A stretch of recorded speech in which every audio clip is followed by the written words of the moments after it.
As we all know, Polycythemia vera is a chronic hematologic malignancies where, among other things, there's an increased production of red cells, which puts patients at risk for thrombosis.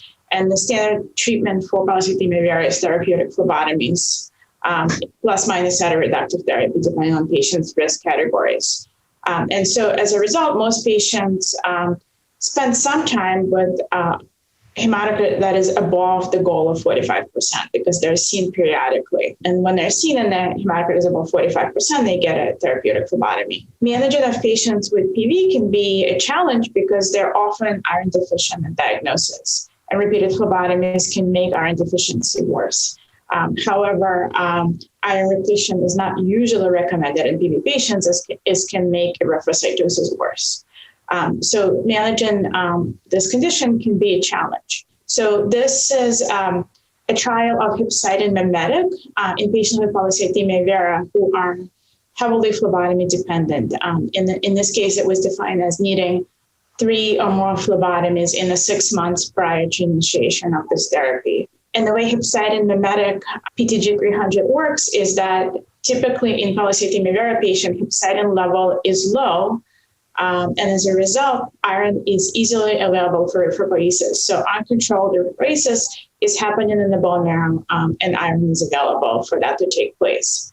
In the presence of PTG-300, which is a hepcidin mimetic, iron is restricted for availability for erythropoiesis. And as a result, it controls the amount of erythropoiesis that takes place in the bone marrow. And as a result, hematocrit comes down. And we're able to titrate the dose of PTG-300 in each individual patient to control their hematocrit and keep it at the right level where we want it without patients becoming too anemic. And so this is a phase 2 study, which consisted of 3 parts. First part is dose titration. So each patient starts on a low dose.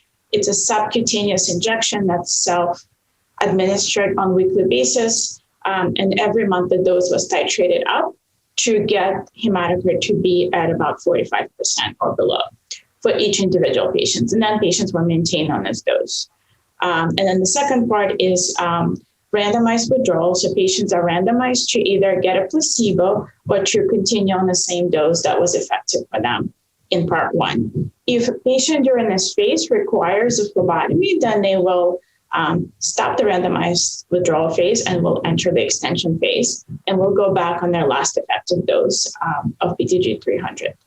And so the primary endpoint of the study is to see the need for phlebotomies during this phase, during the second phase of the study where patients enter the randomized withdrawal period. So what was presented at EHA is preliminary results. And what it shows is that as soon as patients start treatment with this drug, the need for phlebotomy is dramatically reduced. We show a graph where, as opposed to the number of phlebotomies that patients require prior to initiation of the study drug, when they initiate the study drug, the number of phlebotomies is significantly less. And in each individual patient, they might just need a higher dose. And so they may need a phlebotomy until they reach their appropriate dose for that. This is a very exciting result as we're basically eliminating the need for phlebotomies in these patients. What we also look at here is their iron stores. And what we show is that even though most patients are iron deficient at start of therapy, as demonstrated by their ferritin level, when they start on therapy, ferritin level normalizes. We look at symptoms that these patients report. Patients with PV can be fairly symptomatic. And so we look at their symptom scores at baseline and during the treatment with PTG-300. And these are preliminary results because the number of patients that we have this data available for is still relatively small, but what we're showing is there is improvement in their symptom score, specifically looking at fatigue, in concentration, and in pruritus. And so these are some of the most significant complaints that patients with PV have. What we also report is that the drug is well tolerated and is safe.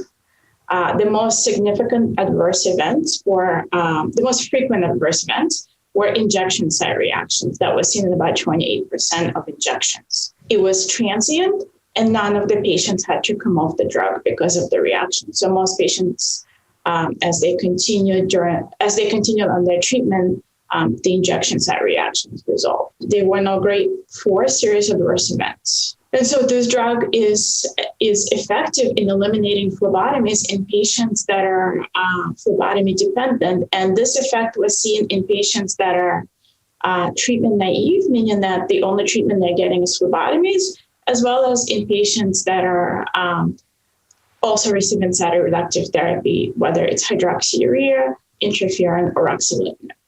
So this effect was seen in all patient groups. So we think this is an exciting new drug that is potentially something that can have an effect for patients with polycythemia vera.